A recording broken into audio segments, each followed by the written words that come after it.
is that George is a 250-pound man, and that this boy, the 17-year-old boy, is of slender build. The question is, how would he have seen this boy as a threat to his life? I think that's all the evidence that needs to come out. I think that some of the things you've mentioned are not quite accurate, and I think when the evidence comes out, it will show that George Zimmerman was acting in self-defense in this case. And when the rest of the evidence comes out, one fact we do know, and that I can disclose at this point, is that George Zimmerman suffered a broken nose, injury to the back of his head, and signs of a scuffle, being grass stain on the back of his shirt. But as a member of the neighborhood watch, he's supposed to watch, not to confront. He was actually told, as we heard on the 911 call, not to confront. Why did he even come face to face with Trayvon Martin? Those are all excellent questions, and they'll be answered when all the evidence from this case is released, once it comes to light. Because my point coming forward right now, being in the media, is not to litigate this case here this morning, but it's to bring to light the fact that this case has taken on a whole different meaning because it's been interpreted as being a racial issue, and it's not a racial issue. George Zimmerman is absolutely not a racist. Whatever happened that night was self-defense. Well, let's ask Joe, who's known George Zimmerman for many years. Joe, can you say with absolute certainty that George is incapable of racial profiling? Incapable of racial profiling? Yes, I can.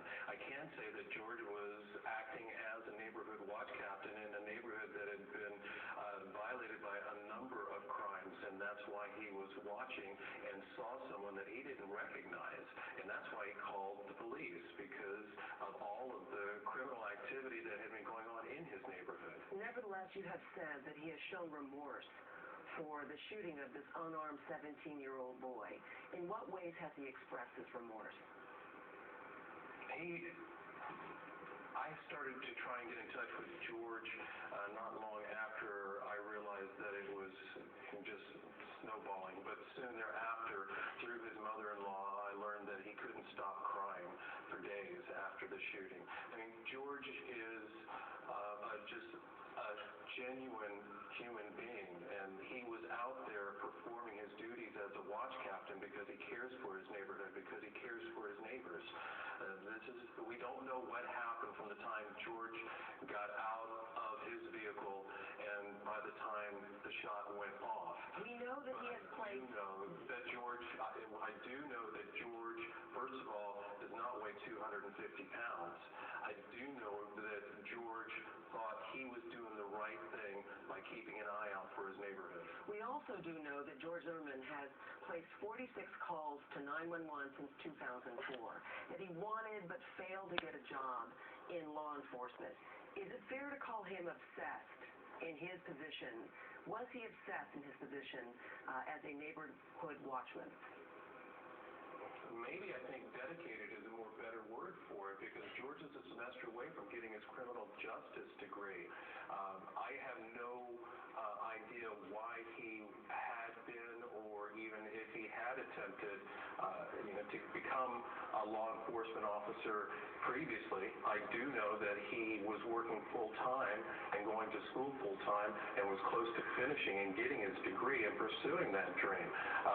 I didn't even know George had a gun. Should a jury decide this case?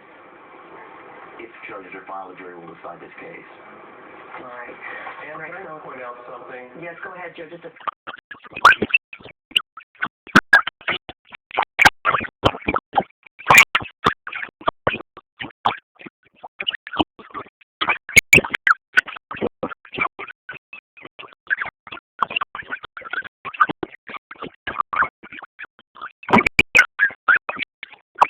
unarmed boy who's been killed.